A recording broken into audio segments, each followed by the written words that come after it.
Bienvenue à toutes et tous.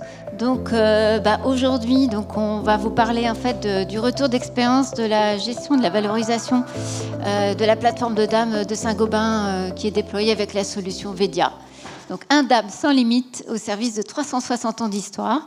Donc, on est très heureux d'accueillir Sébastien Bardos, qui est député CRO de Vedia, et Aline Geffroy, qui est Global Social Media Director de Saint-Gobain. Donc, merci d'être avec nous pour cette conférence.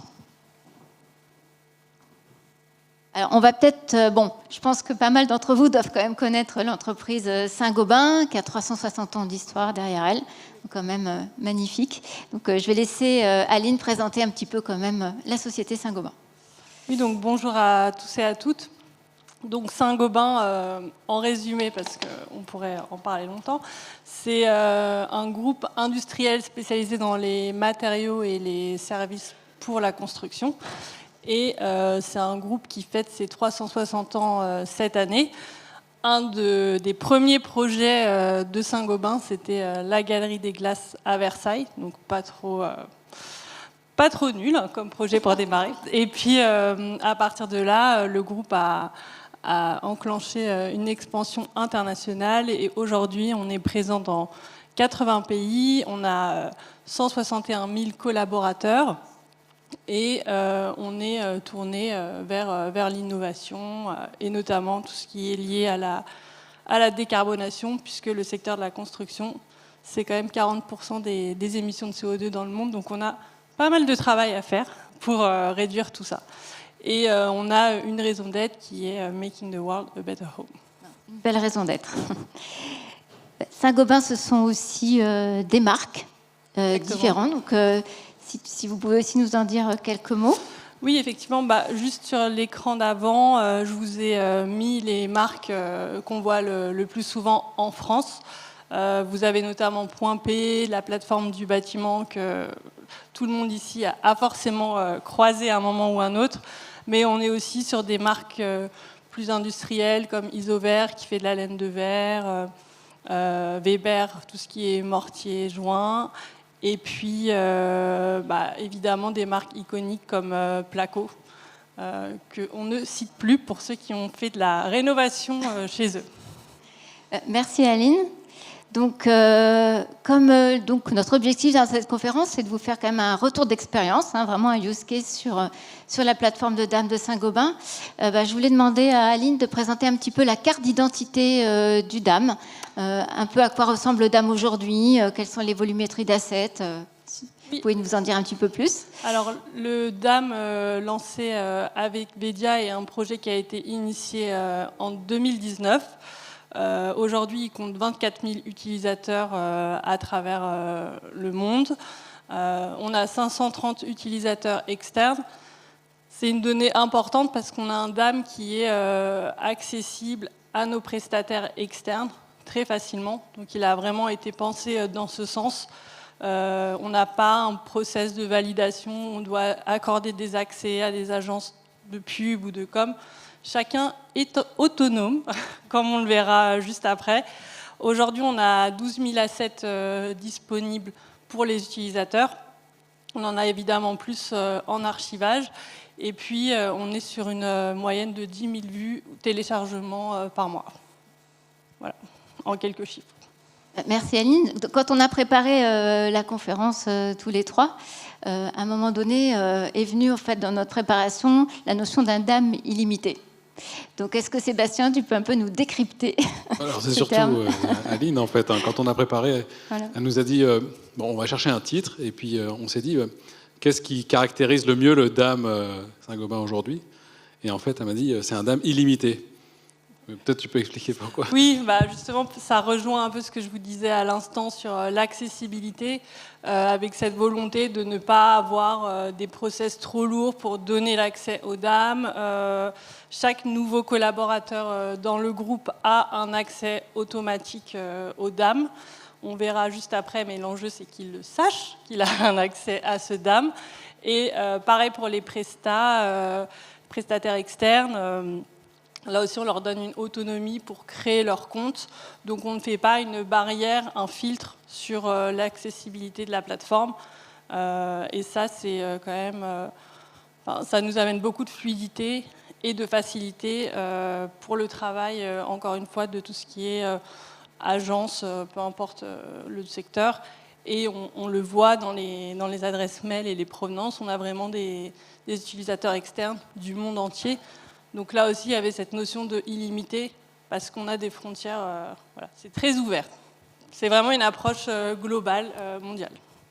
Oui, et puis, contrairement à certaines solutions plateformes, vous ne restreignez pas à des équipes marketing ou communication. Exactement. On a vraiment fait le choix d'ouvrir le DAM à toutes les catégories de métiers. Et aujourd'hui, dans les top utilisateurs, on voit qu'on a des gens qui sont dans des sites de production. Dans notre top 10, là, en septembre, on avait des responsables RH dans des sites en Roumanie. Enfin, voilà. Donc on voit que le DAM est vraiment utilisé par tous les gens qui ont des besoins visuels et vidéo, et pas que par des équipes communication et marketing. Et ça aussi, ça rejoint cette logique de DAM ouvert et illimité. Et on verra tout à l'heure que Saint-Gobain a des très belles initiatives pour valoriser son DAM en interne. Et donc on voit que le DAM, en fait, est présent chez Saint-Gobain depuis 2019 maintenant. Pour autant, Aline, est-ce que vous pouvez nous dire quels sont aujourd'hui en fait les enjeux du DAM? Quels sont les objectifs que vous fixez pour cette plateforme de DAM? Oui, alors nous, on a 3 enjeux et je pense que les personnes en charge de DAM en ont en commun avec moi, mais un des premiers enjeux, c'est évidemment la gestion des droits d'auteur. C'est vrai que les collaborateurs ont tendance à télécharger des assets sans vraiment regarder, en se disant qu'une photo, une vidéo a aussi une dimension illimitée en termes d'utilisation, jusqu'au jour où ils reçoivent un mail où on leur demande de payer une amende parce qu'ils n'ont pas respecté la durée d'utilisation des droits d'une image. Comme on est sur un DAM avec 24 000 utilisateurs et qu'on ne veut pas être derrière chaque personne, le but c'est vraiment de les former à bien regarder quand est-ce qu'il y a une date d'archivage, quand est-ce qu'est la date d'archivage de leur asset, de bien s'approprier toutes ces données sur les droits d'auteur, de vérifier qu'on a bien le photographe ou le vidéaste. Donc ça, c'est un de nos premiers enjeux majeurs. Sur la e-réputation, là aussi, on a un enjeu de greenwashing, puisque nous, on est assez surveillés par des institutions comme la RPP, qui sont des organismes qui vérifient la communication des entreprises et qui vont nous pointer du doigt si on a des campagnes trop greenwashées. Donc on essaie de faire un travail pour éviter de mettre à disposition de nos collaborateurs des photos qui incitent à des communications sur le greenwashing. Je vous donne un exemple, des mains qui tiennent la planète Terre.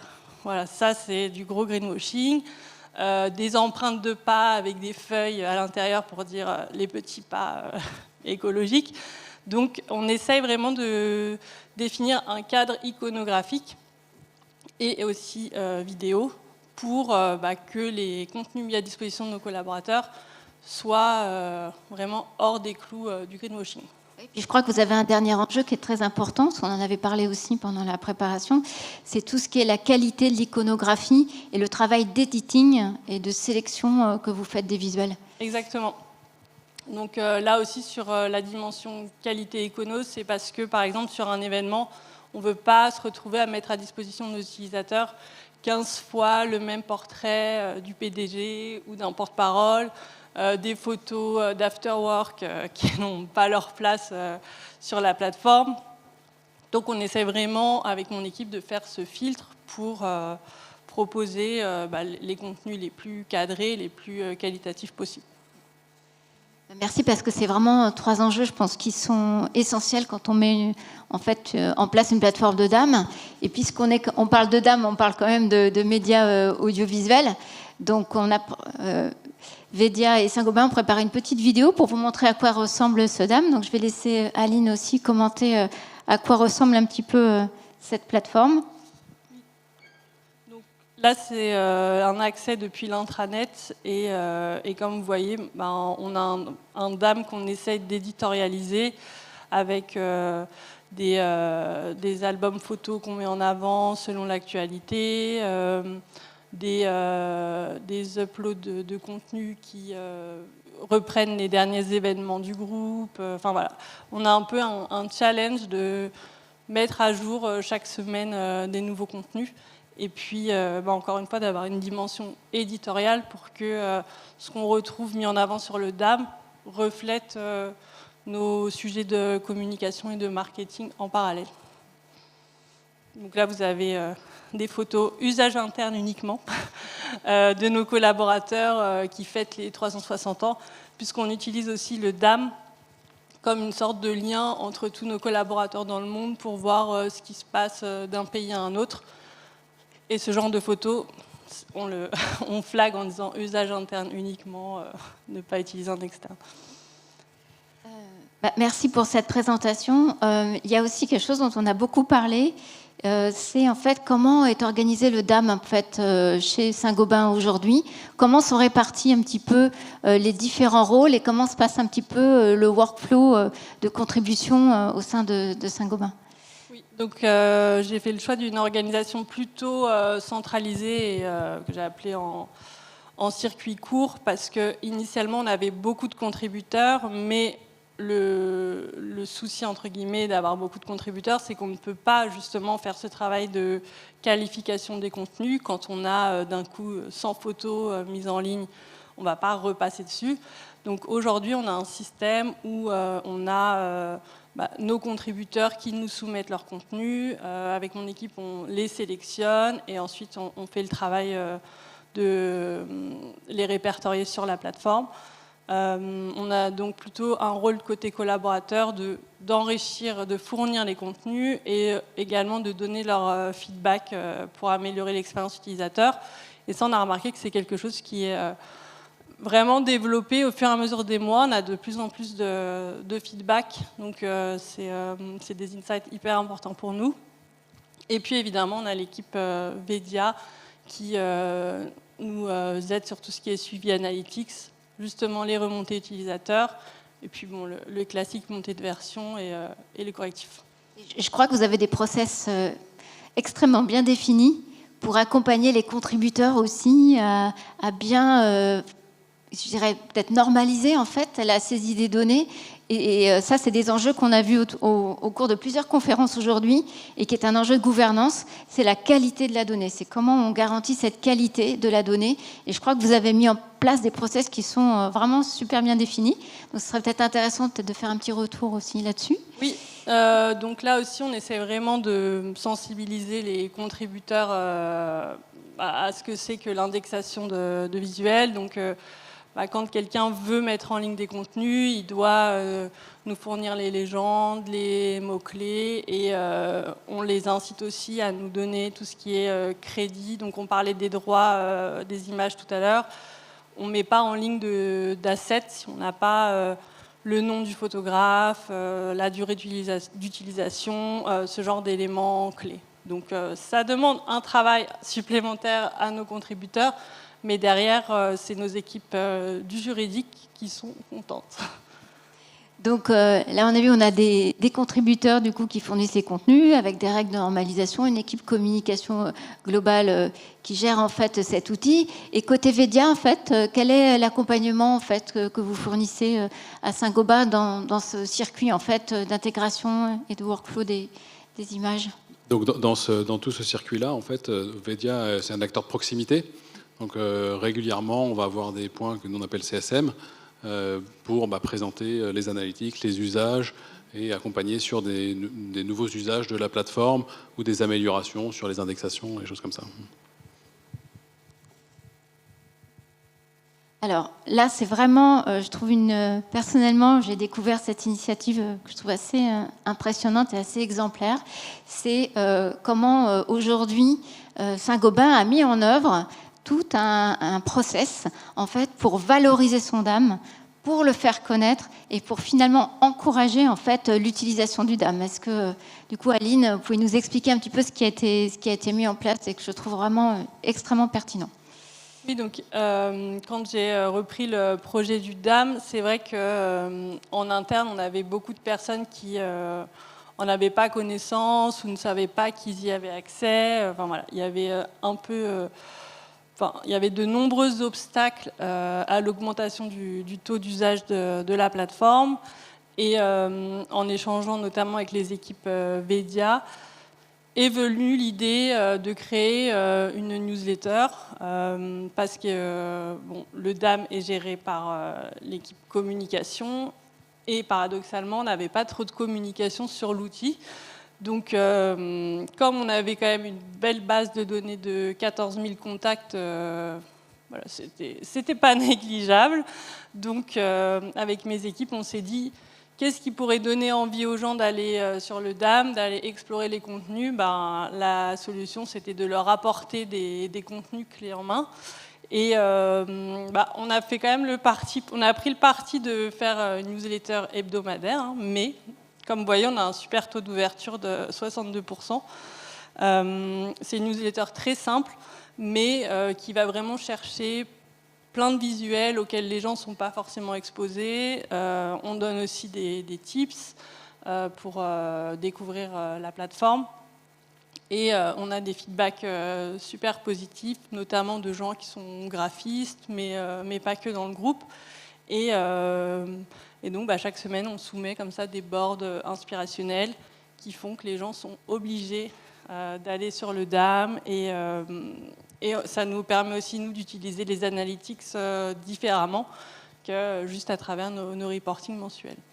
Voilà. Donc, un vrai beau travail de valorisation qui, en plus, permet de mettre en avant les contenus, de mettre en avant cette éditorialisation que vous faites de votre plateforme de DAM.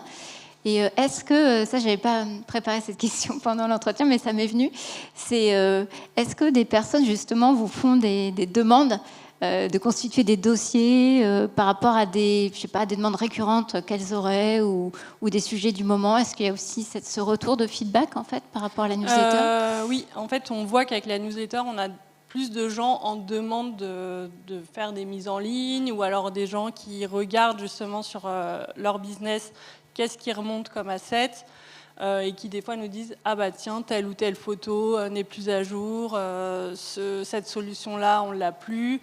Donc ça permet aussi de faire un nettoyage de notre fonds disponible. Et par rapport du coup, à l'adoption du DAM, qui est un sujet qui est beaucoup revenu là, dans les différentes conférences qu'on a pu avoir depuis ce matin, on parle souvent de comment on pérennise l'adoption du DAM. Parce que on lance le DAM, voilà, il y a une effervescence, il y a de la nouveauté, donc forcément ça crée un pic de fréquentation et puis même un pic de demande en fait. Et là, je trouve qu'en tous les cas, c'est un exemple extrêmement intéressant de comment, puisque le DAM existe quand même depuis 2019, de comment justement on pérennise cette adoption du DAM à travers en fait un outil vraiment qui est très concret, qui parle à ses utilisateurs, qui permet aussi du coup de faire remonter du feedback. Et du coup, j'imagine que le feedback sert après à nourrir la réflexion sur le DAM lui-même. Donc je trouve que par rapport à la problématique de la pérennité de l'adoption, c'est vraiment un bel exemple que vous avez là. Et puis on le voit entre septembre 2024 et septembre 2025. Donc en septembre 2024, on n'avait pas encore cette newsletter. On a quand même plus 3000 connexions. Donc, il y a des vrais résultats en plus après. Oui. Ouais. Alors, on va peut-être parler maintenant du futur. Alors, déjà, côté Aline, quelles sont un petit peu la roadmap que vous avez en tête pour, du coup, faire évoluer le DAM? Et puis, on posera la même question, du coup, à Sébastien aussi, sur la roadmap. Donc, de mon côté, il y a un aspect toujours pédagogique pour nos collaborateurs, avec un pack formation et une FAQ accessible, vraiment une FAQ très visuelle, très tutorielle qu'on peut leur fournir.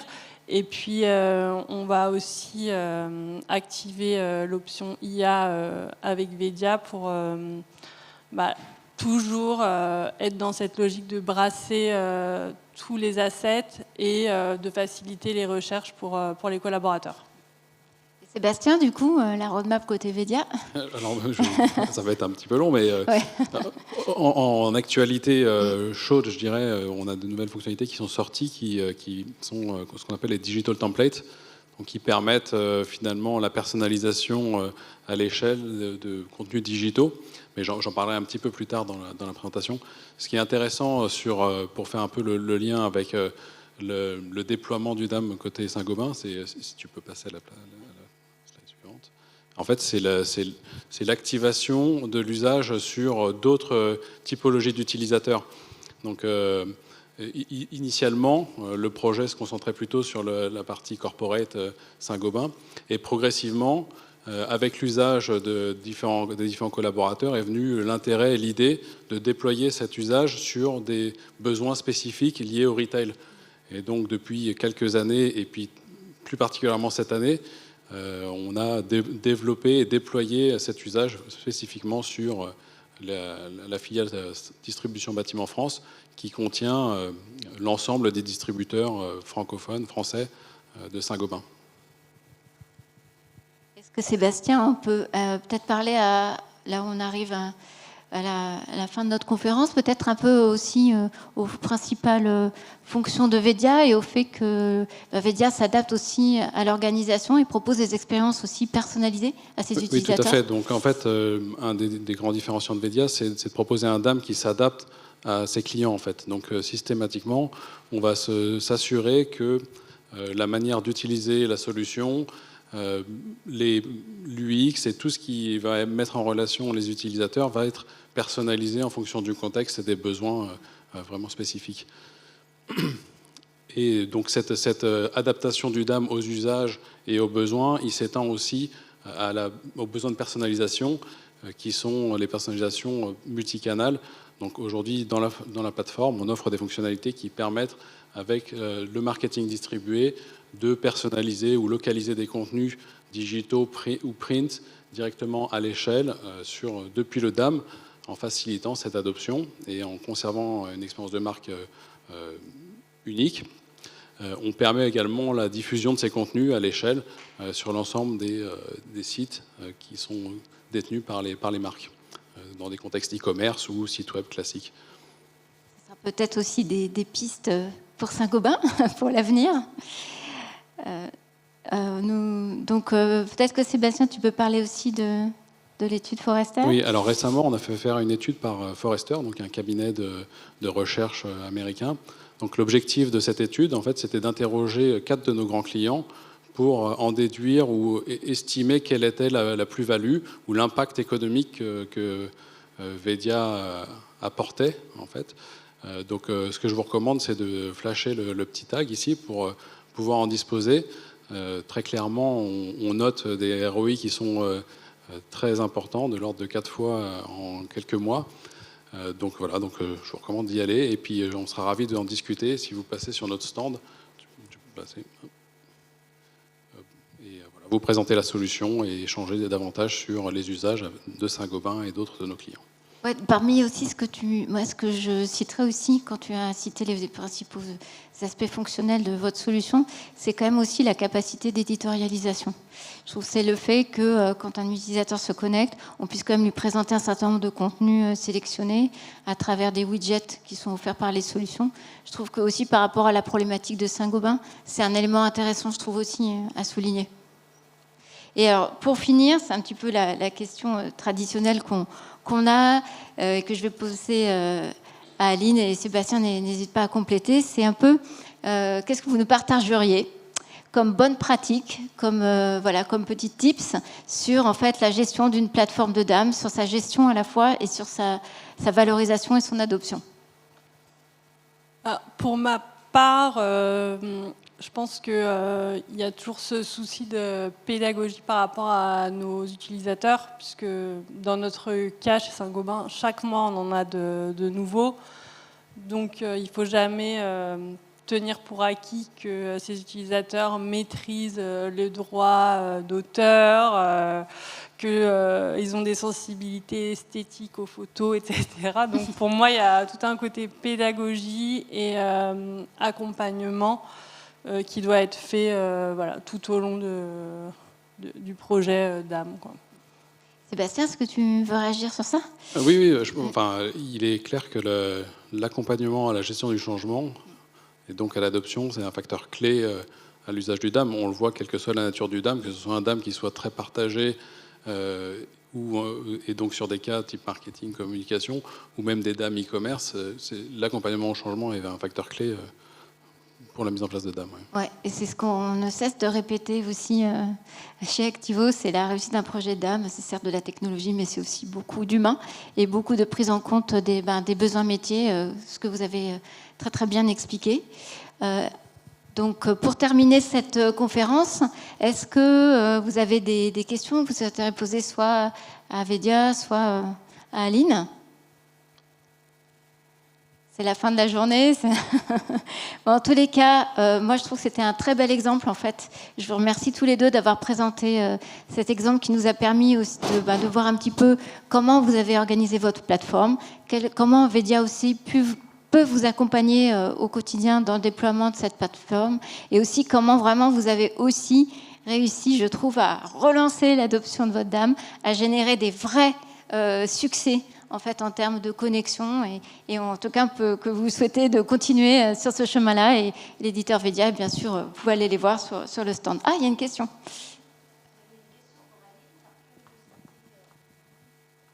C'est juste une question toute simple. Je voulais juste savoir combien vous êtes pour réaliser toute cette archivage et mise à disposition pour 24 000 utilisateurs. Et deux. Vous êtes deux. Mais dont moi et une alternante dont c'est une des missions, pas que, hein, mais voilà. D'accord. Fiche de poste. Eh bien, bravo. Ah, merci. Ça génère d'autres questions, du coup. Vas-y. J'ai une question pour Aline également. Moi, je viens de la gestion de contenu en général, donc je suis assez au fait des problématiques que vous évoquez, mais sous une autre perspective. Et vous évoquez le droit d'auteur, et je m'interrogeais sur la manière dont vous gérez le droit d'auteur, en fait. Est-ce que vous utilisez des références professionnelles comme celles qu'on a, nous, à Shutterstock, par exemple, ou est-ce que vous avez vous-même développé votre propre problématique ou approche du droit en termes à la fois de tarification, en termes juridiques aussi? C'est assez basique. En fait, sur Vedia, on peut mettre des pièces jointes. Hein.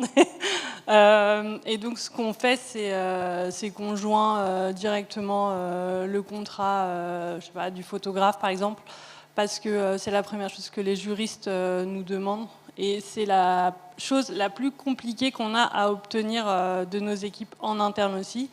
Donc, qui font travailler des photographes. Sur la facturation, ça roule, mais derrière, il n'y a pas de contrat sur la gestion des droits. Donc ça fait vraiment partie de cette pédagogie qu'on développe.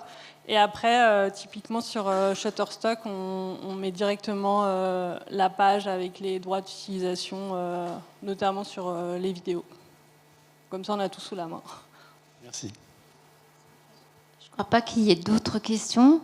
Merci beaucoup de votre attention. Puis merci Sébastien et merci Aline. À tous. Merci. Bravo.